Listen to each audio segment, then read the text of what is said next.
Hey guys, welcome back to my channel. আশা করি তোমরা ভালো আছো, আমিও ভালো আছি। তো আজকে আমাদের গপু সোনার বার্থডে, তো সবারই ঘরে পুজো আছে। তো দেখো, আমি আমার গপু সোনাটাকে চান করিয়ে দিচ্ছি, দুধ দই দিয়ে ভালো করে চান করিয়ে দিচ্ছি।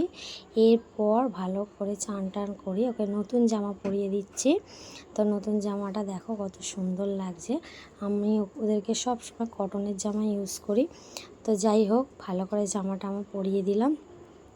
এরপর আমি সেমভাবে আবার ছোটো গপুটাকে ভালো করে সুন্দর করে আগে সাজিয়ে দিয়েছি।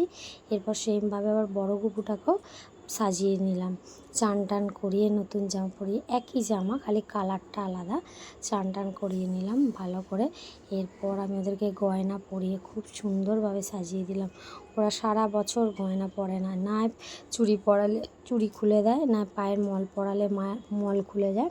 সেই জন্য বছরে ওদেরকে একবার আমি খুব সুন্দরভাবে সাজাই, যাতে ওদেরকে খুব সুন্দর দেখতে লাগে। যাই হোক, দেখো হারটা কেমন হয়েছে আর জামাটা কেমন হয়েছে কিন্তু তোমরা কমেন্ট করে বলো।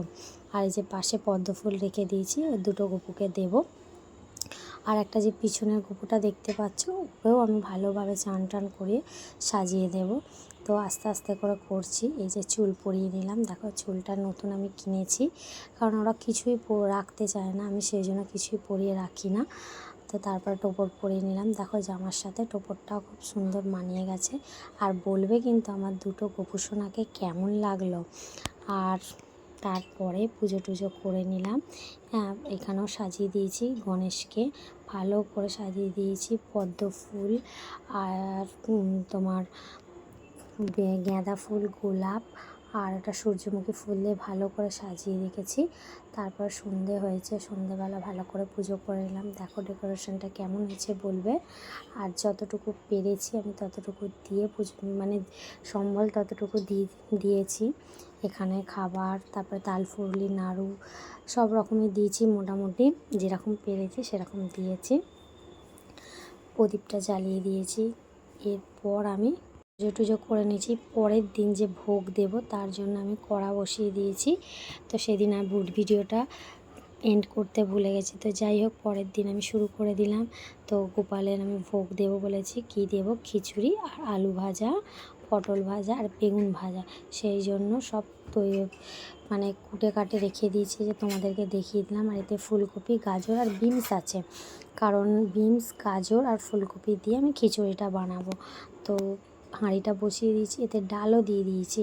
তো আগে ডালটা ফুটিয়ে নিয়েছি, দেখো ডালটা সিদ্ধ হয়ে গেছে পুরো, তোমাদেরকে দেখিয়ে দিলাম। এরপর আমি চালটা ধুয়ে দিয়ে দেবো, কারণ আগে ডালটা দিয়ে দিয়েছি। ডালটা তো না সিদ্ধ হলে চালটা মানে কীরকম লাগবে, সেই জন্য আমি আগে ডালটা সিদ্ধ করতে দিয়ে দিয়েছি, তারপরে চালটা দিয়ে দিয়েছি।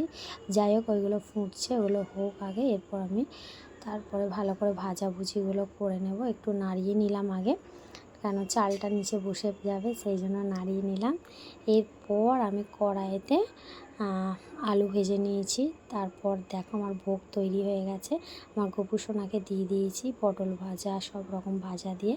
আর দেখো এখানে দুপুরের খাবারও দিয়ে দিয়েছি, আর ও আলাদাভাবে সাজিয়েছি।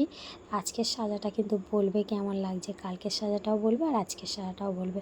তো যাই হোক, ভিডিওটা আমি এখানেই শেষ করলাম। ভালো লাগলে লাইক, কমেন্ট, শেয়ার, সাবস্ক্রাইব করতে একদম ভুলবে না। এরপর আমি খাবার নিয়ে নিয়েছি আমার আর আমার ছেলের, কারণ আমার খুব জোর খিদে পেয়ে গেছিলো, সেই জন্য আমার আর আমার ছেলের খাবার নিয়ে নিলাম।